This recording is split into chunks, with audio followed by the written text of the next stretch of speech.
Hi everyone! So we're going to answer another question here, and the question is from, she goes by I Know How to Lose Weight on the YouTube. So hi if you're watching, I'm not going to repeat that whole thing, but hi if you're watching. She said or asked, can you do a video on the wax coating they put on fruit and your take on it? Okay guys, this is a fabulous question, and I thought was perfect for a video because yeah, a lot of us still buy conventional produce, and we all know specifically on apples and of course on oranges too. I see it very heavy on oranges, but the fruits we see in the store, the conventional ones, we are aware of there's a coating put on our fruits and vegetables, nonetheless that they're sprayed with pesticides and fungicides and all this fungicide stuff and chemicals and stuff that are not good for us. And we know that we should be investing our money and buying organic fruits and vegetables, but you know what, at times it's really hard to do that because it's so expensive, and so we weigh the health risks and we weigh our circumstances, you know. But I think it's really good to, that goes along with this question, is to find out the basis behind the bad stuff that's on our fruits and vegetables, because once you've learned about it, you start thinking twice about it. And it's the same way with why you started a raw foods diet, why you decided to change your health, because you weighed the benefits, the odds, the situations, and you know that it's best for you, for your body, to go raw, to be more healthier and everything, at least try and everything. And so, but this is just, I guess you can say, a similar situation, but nonetheless, I'll get to the point here. Okay, so I am most certainly not the health expert, you guys. I had to do some research on this because, number one, I already knew that the waxing on fruits and vegetables were not good to begin with. But now that I researched it a little bit further, I never thought to actually really look into this too. So that's why I say this is an awesome question. That to see what it's really made out of, it'll really turn your stomach upside down, and it'll make you think twice the next time you look at apples, or conventional apples, or your fruits and vegetables again, the conventional ones though, are the ones that are sprayed and covered in the wax. So what I found, you guys, was the wax coating on fruit is, well, number one, what it's used for is it's used because it seals in the moisture in the fruit to keep the fruit more, it acts as a preservative, and it increases the shelf life, so it keeps it more fresh looking and locks in moisture, so it keeps it fresh, I guess, for shipment and the time from when it was picked from the tree to get to the store and then eventually get to you in your pantry at home before you eat it. So that kind of makes sense. But and then also it's for appearance, and that shiny appeal it's for an appearance thing. It's a marketing thing, I guess you could say, but it's appearance appeal. And that's one thing I know with fruits and vegetables, especially of course fruits, when they're ripe, fully sweet and ripe, they actually look pretty darn ugly. They look pretty darn ugly, right? A lot of people think that when a fruit is ripe that it's rotten, it's old, you need to toss it, when really it's not. It's perfectly ripe and ready for you to eat. So our perception of ripe fruit is skewed way off, and so the use of using this wax coating stuff, we've changed the appeal, we've changed our senses, our sense of sight and knowing when fruits and vegetables are good and appealing. It's changed. See, we're brainwashing ourselves again. Doesn't that make sense? Okay, so the wax coating on fruits and vegetables what it's made of is, oh my gosh, there's a whole list of nasty stuff. Chemicals, pesticides, fungicides, remember all those fungicides.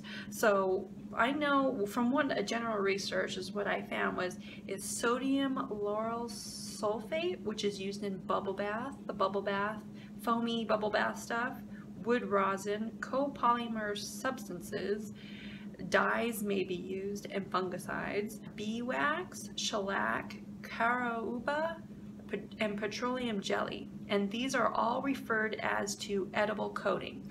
Are you kidding me? Are you serious? Nasty. I don't consider that edible coating. That's not food. The problems with consuming the wax on the fruits and vegetables is you wouldn't think that vegetables are coated in wax too, but what I was finding was there are some fruits, there are some vegetables that are actually coated in wax also, or sprayed with a type of wax too. And that's why I think it's really good to follow the Dirty Dozen list and the Clean 15 list, which I did a video about a couple videos back on my channel here. But it makes sense though, because those really, the Dirty Dozen list, those ones you definitely want to buy organically if you can. But I was looking at the problems with consuming the wax that they were talking about was that it can play havoc on your digestive system. No crap.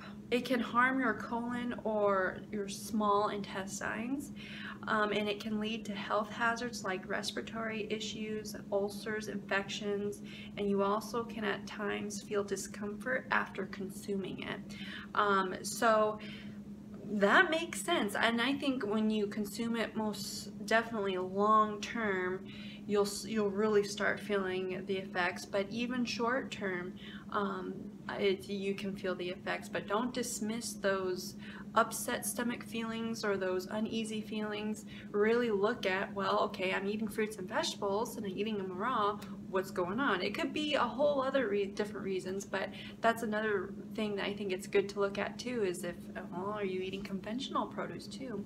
And I know for me personally, you guys, I do still eat conventional produce because I do weigh the odds, and I do try to follow the Dirty Dozen list and the Clean 15 list. It doesn't happen all the time, but I try to. Most of the time I do follow both those lists.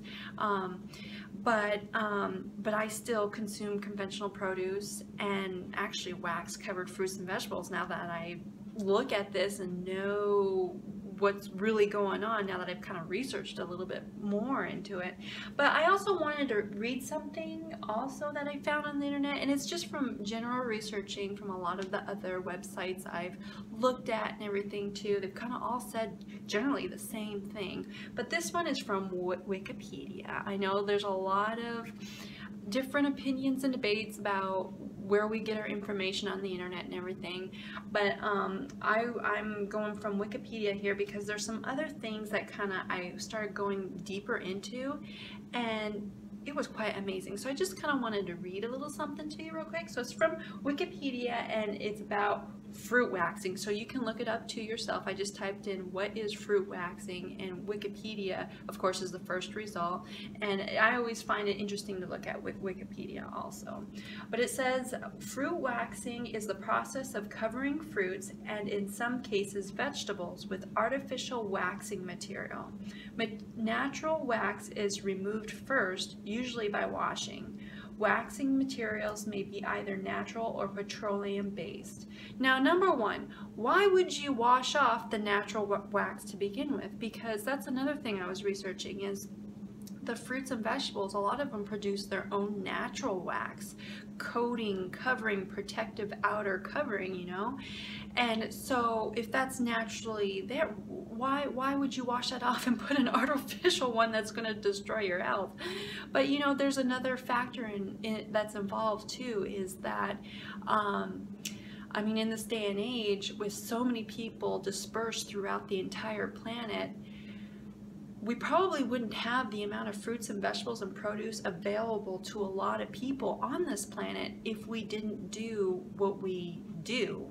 So I mean, you kind of weigh it, you know, and that's why I kind of come to the conclusion a lot, like, you know what, I'm just thankful I have access to fruits and vegetables, because I'm up here in Alaska and I am so darn thankful for the darn variety of produce that I can actually do a raw foods, low fat, raw vegan, raw foods diet up here in Alaska and still have tons of variety. And I mean, I'm so thankful I just have access to fruits and vegetables. So, you know, you weigh it, you know, it can go both ways, though we know, most definitely know the health part of it, and though we wish it wasn't that way, I don't know, guys. And then it also says the primary reasons for waxing are to prevent water loss, making up for the removal and washing of the natural waxes in fruits that have them, particularly citrus, but also, for example, apples, and thus retard shrinkage and spoilage and to improve appearance. Dyes may be added to further enhance appearance, and sometimes fungicides. Fruits are waxed to cause fermentation as early as the 12th or the 13th century. I didn't quite understand that. Commercial producers began waxing citrus to extend shelf life in the 20s and 30s. Aesthetics, consumer preference for shiny fruit has since become the main reason. In addition to fruit, some vegetables can usually be waxed, such as cassava. Vegetables commonly waxed include cucumbers, rutabagas, and green tomatoes. A distinction may be made between storage wax, pack-out wax for immediate sale, and high-shine wax for optimum attractiveness. The waxing materials used depend to some extent on regulations in the country of production and/or export. Both natural waxes, sugarcane, carnauba, shellac, or resin, or petroleum-based waxes, usually proprietary formulae, are used. Wax may be applied in a volatile petroleum-based solvent, but is now more commonly applied via a water-based emulsion. Blended paraffin waxes applied as an oil or paste are often used on vegetables.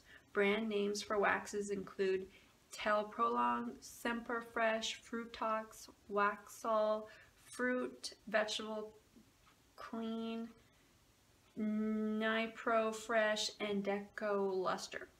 So that's what Wikipedia says. Holy moly. But one thing I wanted to go into was the carnauba and shellac and resin. What really are those things? Because those are known as the types of, or referred to as edible coating.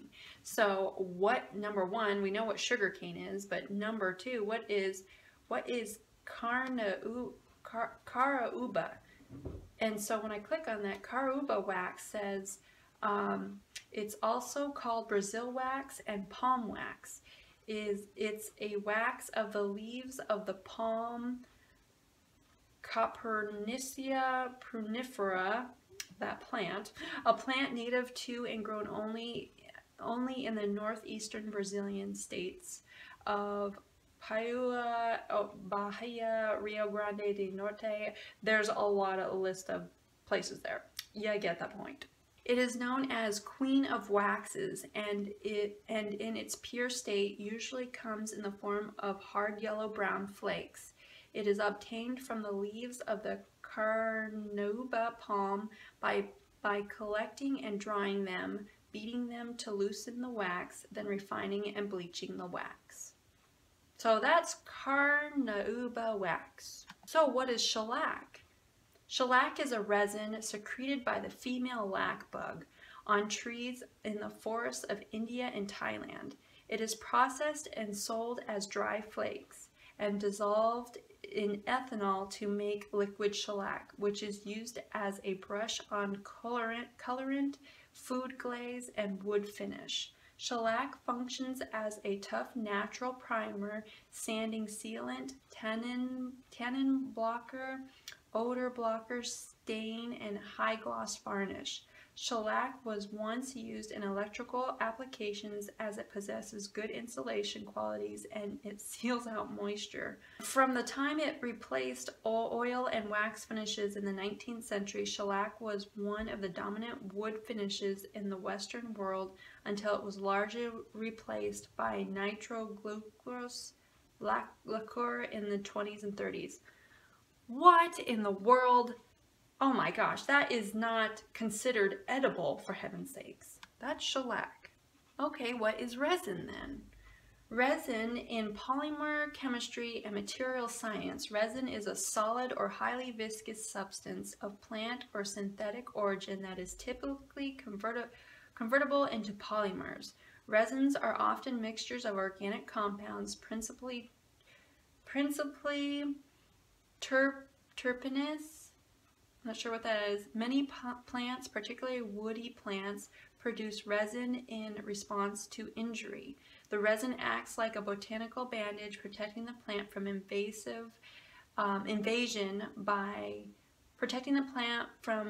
invasion by insects or pathogens. So that's resin. So my take on fruit wax is, after all of that, getting on a deep insight of what fruit wax is, my take on it is I wouldn't want to consume it at all, knowing that parts of it comes from a bug, from a female bug. A lot of it is chemical bases that are used for woods and other household workmanship or all this other stuff that's not edible. That's not edible. That's not healthy at all. It really, in my eyes, it really makes me go, oh my gosh, I want to go fully organic, for heaven's sakes. And that is just, believe me, you guys, I want to go organic, most definitely. But that is just something, it's so expensive, and I wouldn't have the amount of variety that I have, and I wouldn't be eating the variety that I have. And I know for me, I weigh the odds. But again, I follow the Dirty Dozen list and the Clean 15 list the best that I can. Again, I do the best that I can. Same with you guys. You guys do the best that you can also. But all in all, in my mind, and if it was a perfect world and everything, I most definitely would vouch for organic all the way. That is not edible. That is not considered edible substances, in my opinion. Okay, everybody, so hopefully this was an interesting video. Hopefully you enjoyed it. So I'll stop babbling here, guys. I'll let you guys go. Remember to love being raw. Put a big old smile on your face today. I hope I did that for you, and I'll see you guys next video, okay? Bye, guys.